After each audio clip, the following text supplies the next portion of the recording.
High বন্ধুরা, আমার শীতের যে গাছগুলো মরে গেছিলো তার সব মাটিগুলো আমি এক জায়গায় করে আরও নতুনও মাটি মিশিয়ে তার মধ্যে আমি 12 মাসের যেসব ফল ফুল গাছগুলো আছে সেগুলো বসানোর জন্য আমি মাটিটা তৈরি করে নিচ্ছি। আমি এখানে অনেক মাটি তৈরি করেছি। আমি এক বস্তা মাটির হিসাবে আমি বলে দিচ্ছি।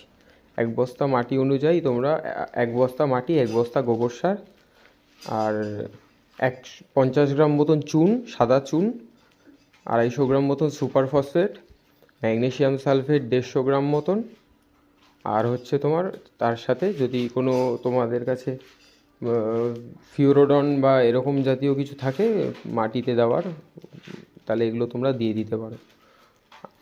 দিয়ে এগুলোকে ভালো করে মেখে, আর তার মধ্যে আমি হাড় গুঁড়ো দিয়ে নিয়েছি, আর সর্ষের খোল গুঁড়োটা যেটা, ওটা 200 গ্রাম মতন দিয়ে দেবে।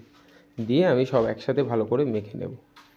মেখে নিয়ে কিছুদিন ঢেকে রেখে দিলেই 12 মাসের গাছের জন্য মাটি তৈরি হয়ে যাবে। এই মাটিতে কিন্তু সব রকমের সবজি, সব রকমের ফল ফুল গাছই ভালো হয়। কিছু কিছু স্পেসিফিক গাছ আছে যেগুলোতে একটু আলাদা খাবার এর সাথে অ্যাড করতে হয়, সেগুলো আমি বলে দেবো।